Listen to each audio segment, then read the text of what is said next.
मैं रवि कुमार, स्वागत है आपका रेनेशा आईएएस में। मध्यकालीन भारत के अंतिम क्लास के लिए हम लोग आज प्रस्तुत हैं।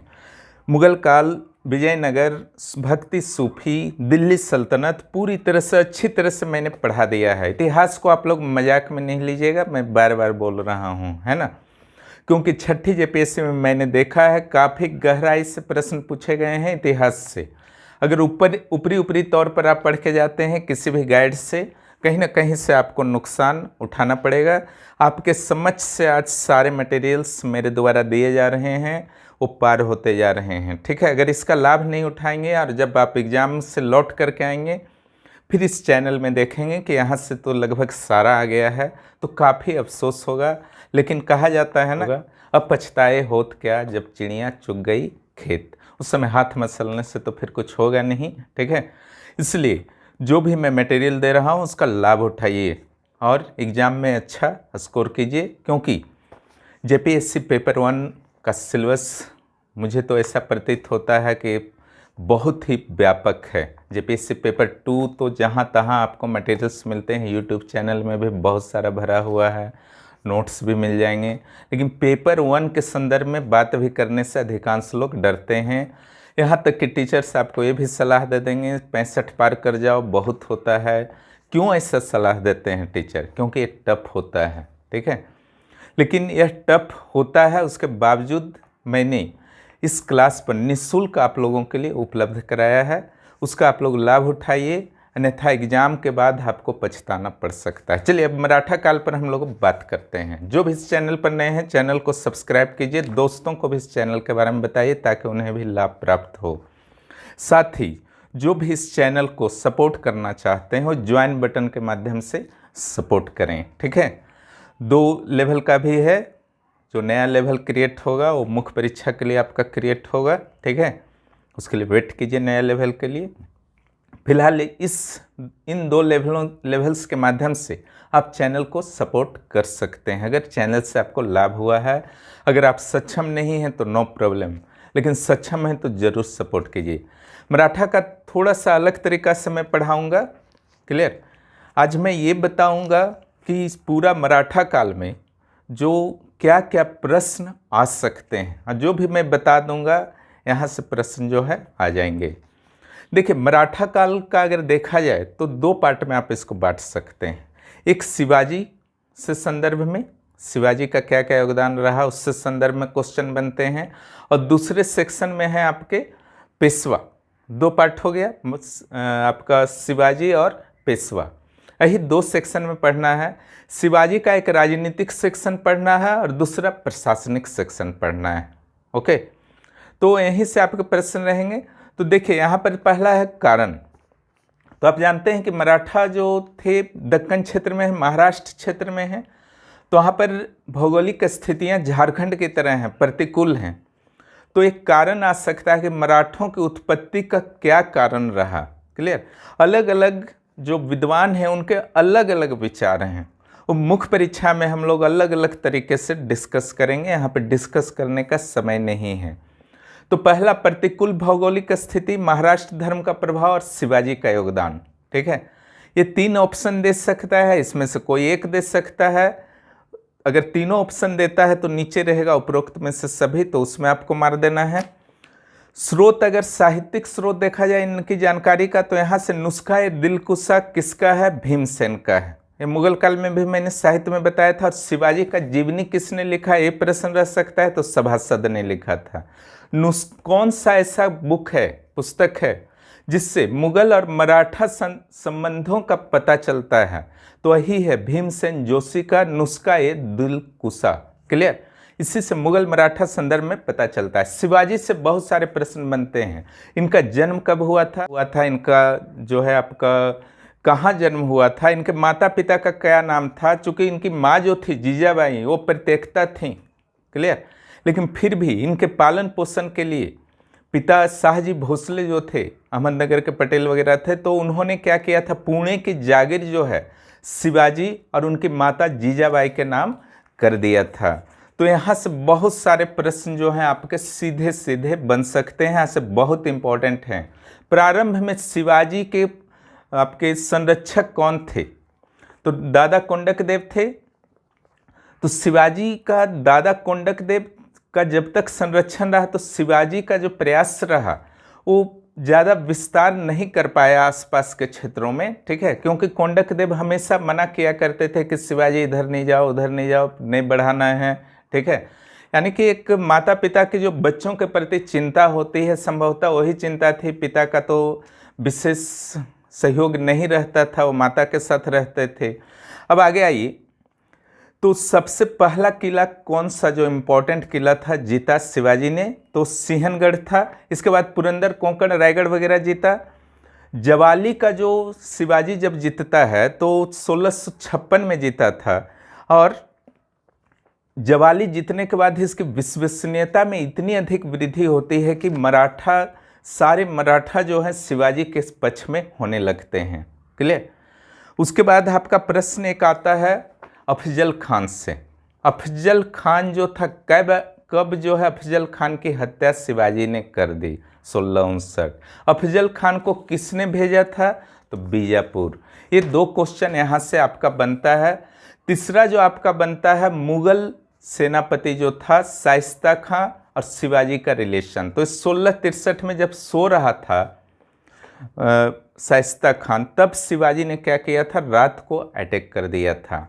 अफजल खान के संदर्भ में एक और भी क्वेश्चन आया करता है कि अफजल खान तो मिलने आया था लेकिन शिवाजी को मारने के लिए वास्तव में आया था, तो उसका साजिश का पता शिवाजी को कैसे चला?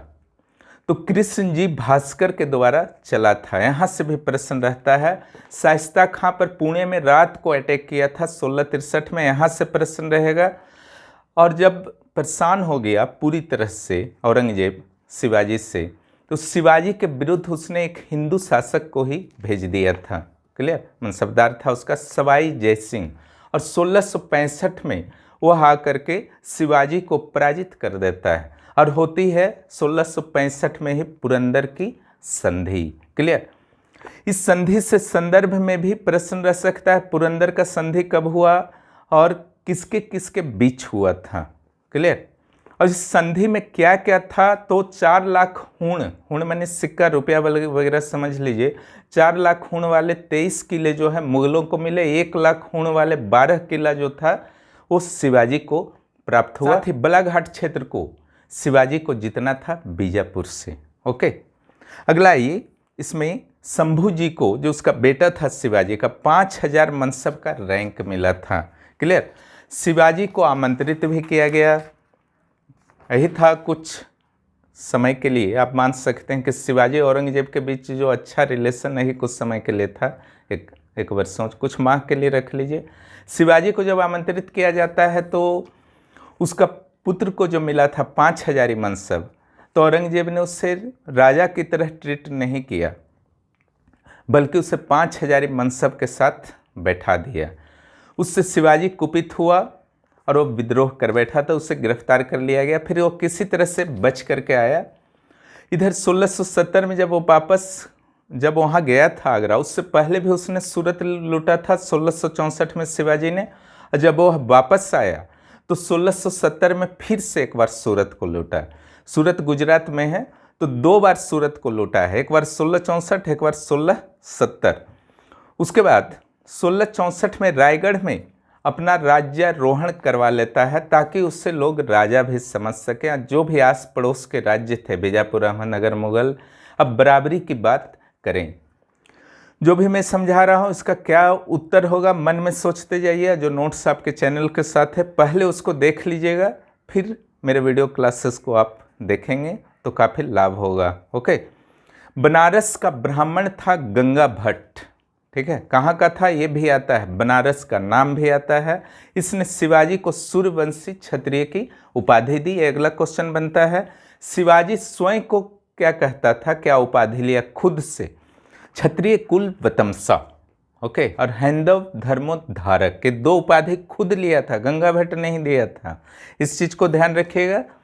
और आगे जो प्रश्न आपके बनते हैं, मदन्ना और अकन्ना के प्रयास से शिवाजी और गोलकुंडा, साउथ का जो 2 राज्य था, गोलकुंडा और बीजापुर, बीजापुर तो पूरा पड़ोस में था, तो यहाँ से प्रश्न जो रहेंगे, मदन्ना और अकन्ना ने किस राज्य के साथ शिवाजी के संबंधों को सुधरवाने का प्रयास किया, तो होगा गोलकुंडा। ओके, अब आगे आइए, शिवाजी का प्रशासन से प्रश्न रहता है। दो टाइप का जो भूमि था वहाँ से प्रश्न रह सकते हैं, एक स्वराज, मुगतई। मुगतई में क्या क्या शामिल था, तो एक चौथ था और दूसरा सरदेशमुखी। चौथ 25% होता था, सरदेशमुखी 10% होता था।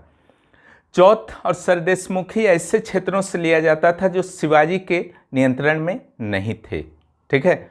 यानी कि शिवाजी का जो क्षेत्र था स्वराज क्षेत्र कहलाता था, और चौथ सरदेशमुखी वाला मुगतई, तो ये चौथ जो था शिवाजी के सीमा से बाहर का ऐसा क्षेत्र था जिस पर मराठों का कभी भी नियंत्रण नहीं रहा था, लेकिन सरदेशमुखी ऐसा क्षेत्र था जिस पर कभी न कभी मराठे के किसी भी सरदार का नियंत्रण रहा था, जिसे सरदेशमुख कहते थे। इसलिए वो 10% था, और चौथ सुरक्षा के बदले, बाह्य आक्रमण अगर होता है तो हम सुरक्षा देंगे, उसके बदले देना था 25%। ओके, उसके बाद प्रांत का विभाजन से प्रश्न रह सकता है, जो तरफ, परगना और गांव में विभाजित थे। केंद्रीय मंत्रिमंडल से प्रश्न रहते हैं। ओके, इसमें अष्ट प्रधान जो था सबसे इंपॉर्टेंट था, ये 8 मंत्रियों का परिषद था अष्ट प्रधान। इसमें 9वां जो प्रतिनिधि जोड़ा था वह जोड़ा था राजा राम। क्लियर, वो आगे आ जाएगा। तो वो भी बहुत इंपॉर्टेंट है कि 9वां अष्ट प्रधान जो शिवाजी का था उसमें 9वां अधिकारी कौन जोड़ा था, तो राजा राम। यहाँ से आपका सीधे प्रश्न आएगा कि पेशवा क्या था, अमात्य क्या था, अमात्य को और क्या नाम से जाना जाता था, मजूमदार से सचिव क्या था, पत्राचार विभाग का हेड था, अमात्य वित्त मंत्री था, मेन जो आपका प्राइम मिनिस्टर जो था वो पेशवा था, और बाद में जो है राजा का अधिकार भी उसने छीन लिया था एक तरह से।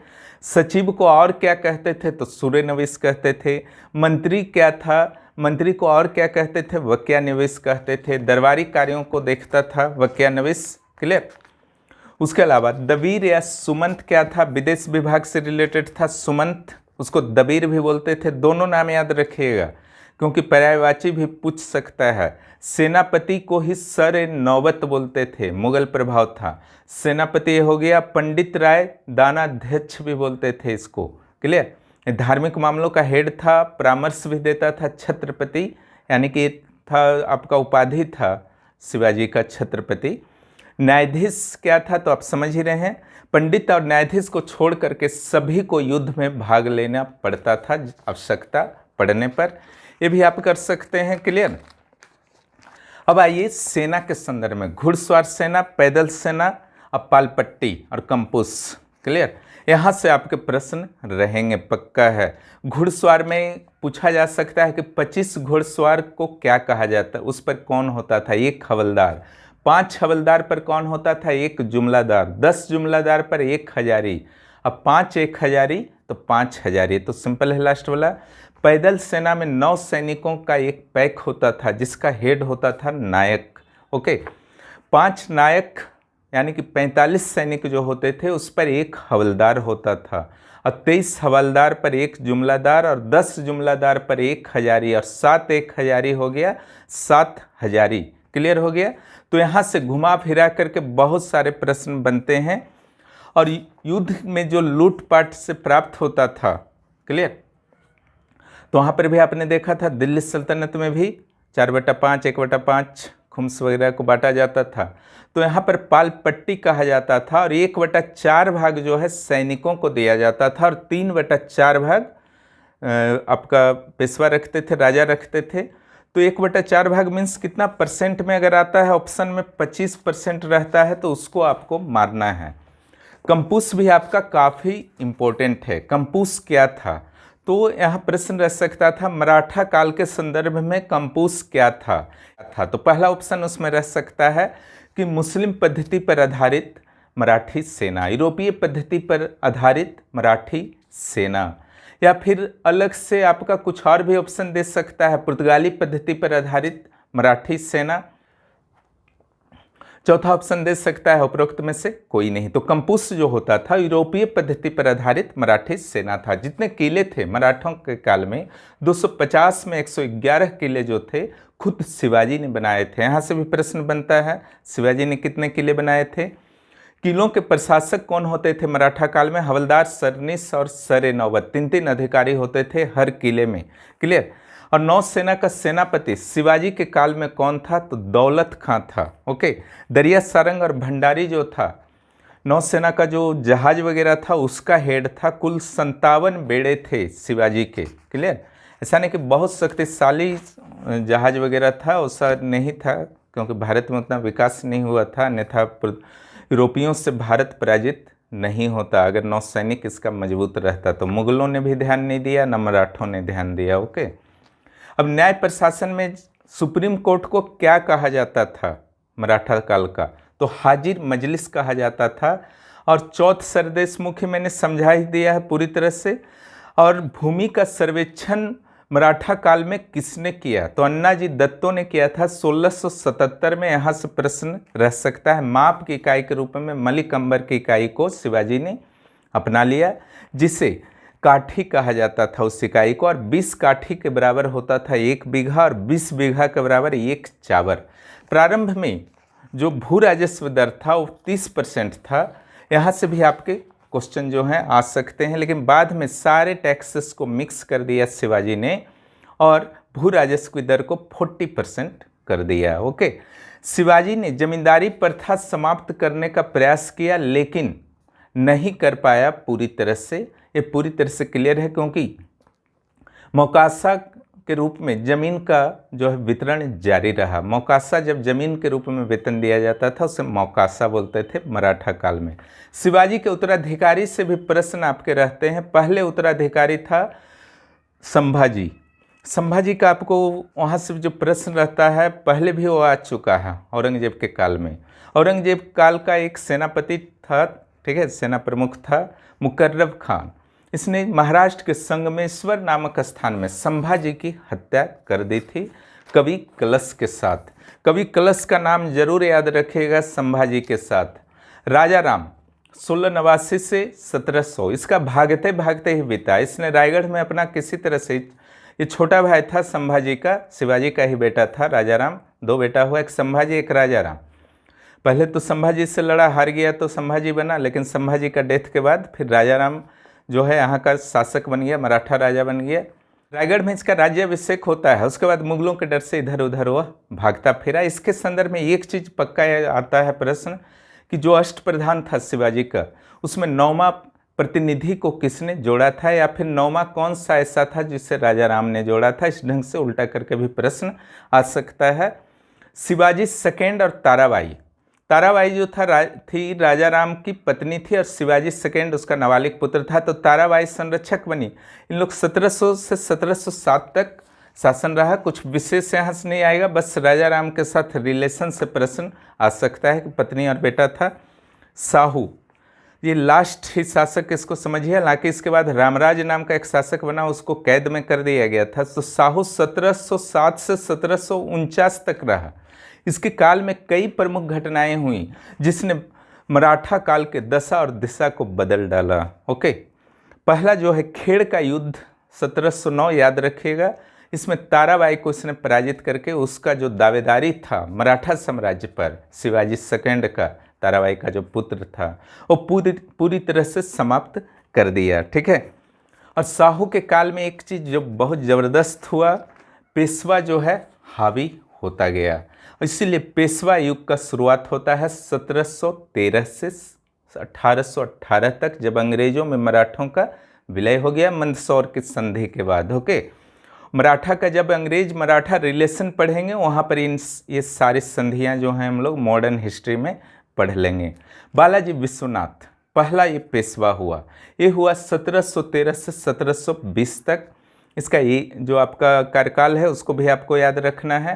ये राजस्व अधिकारी था और इसी के काल में पेशवा जो है एक शक्तिशाली पद बन गया, जो शायद राजा से भी शक्तिशाली था। जिस तरीके से राष्ट्रपति कम शक्तिशाली होते हैं प्रधानमंत्री की अपेक्षा, उसी तरीके से एक व्यवस्था वहाँ पर हो गई। पेशवा जो प्रधानमंत्री था काफ़ी पावरफुल हो गया। और यहाँ पर जो पहला प्रश्न बनता है, किस मुगल शासक के साथ इसकी संधि हुई थी? तो सैयद बंधु जो फर्रुखसियर का नियंत्रण करता था, तो सैयद बंधु के साथ बोलिए, फर्रुखसियर के साथ। क्लियर। साहू को फर्रुखसियर ने राजा मान लिया था। क्लियर। और दक्कन यानी कि साउथ इंडिया का 6 प्रांतों से चौथ और सरदेशमुखी कलेक्शन करने का अधिकार दिया।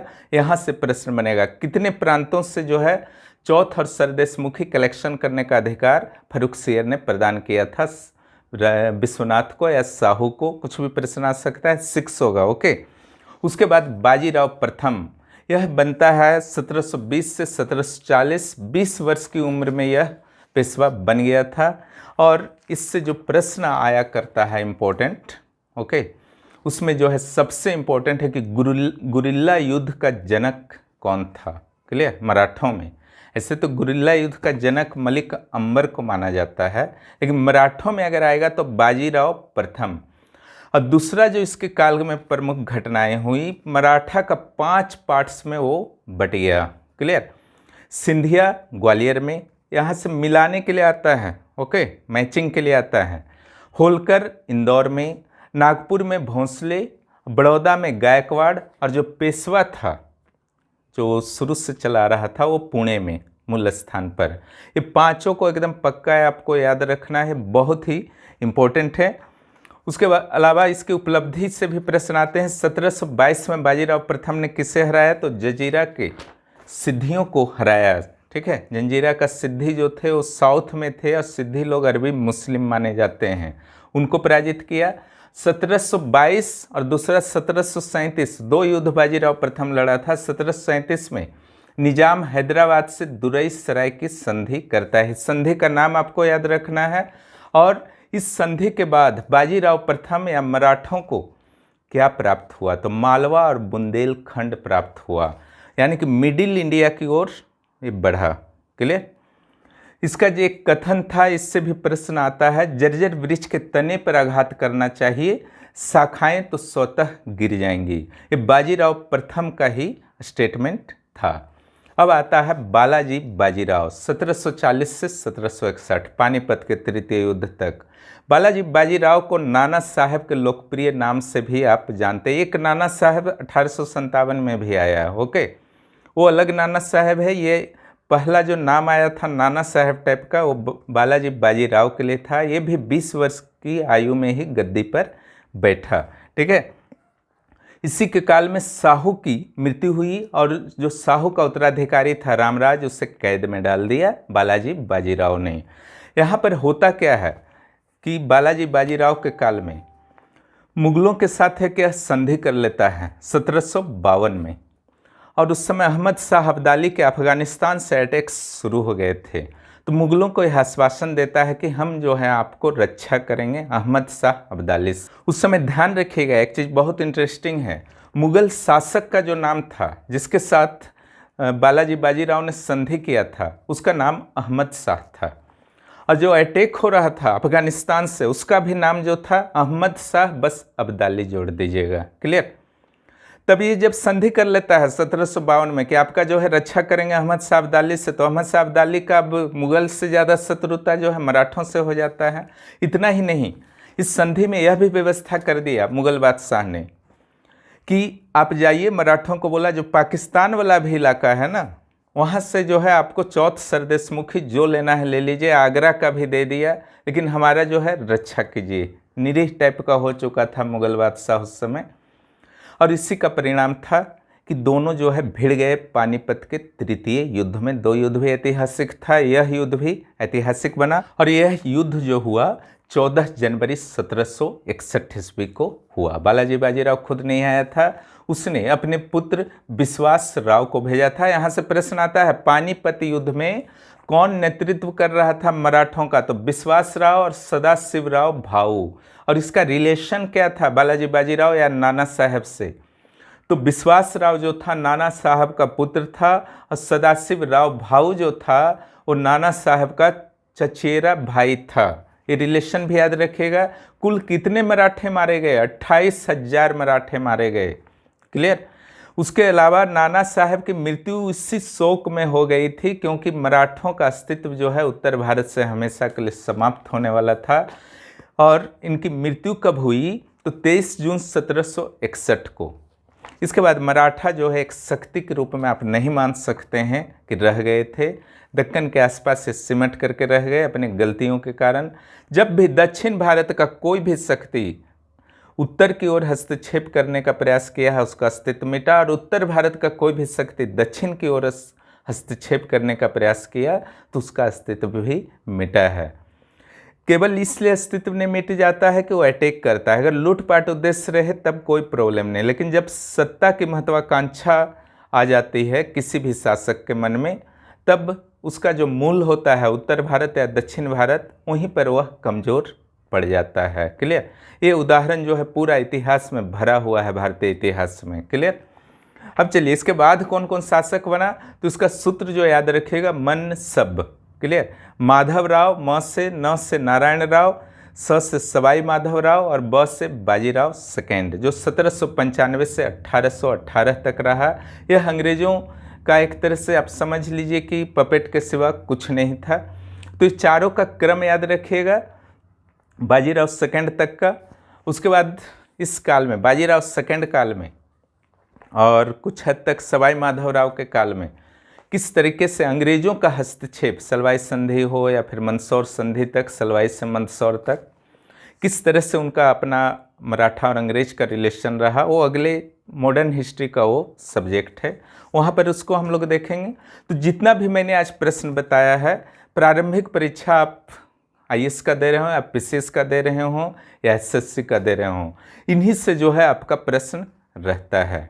निश्चित रूप से आप लोग जो है पहले नोट्स को देख लेंगे, उसके बाद जो भी मैंने प्रश्न दिए हैं, जिस तरीके से मैं बोलते जा रहा, अगर आप फटाफट सोच पाते हैं उत्तर, तो निश्चित रूप से आपकी तैयारी मराठा की अच्छी हो चुकी है।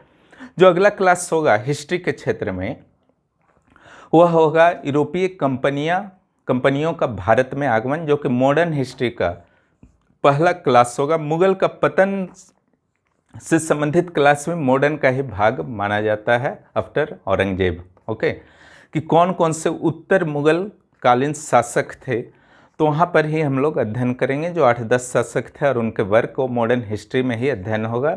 मुगल में यानी कि मध्यकाल में हम लोग केवल औरंगजेब तक ही स्टडी करते हैं। वीडियो देखने के लिए बहुत बहुत धन्यवाद। इस चैनल के बारे में अपने दोस्तों को भी बताएं ताकि उन्हें भी लाभ हो सके। फिर मिलते हैं अगले क्लास में।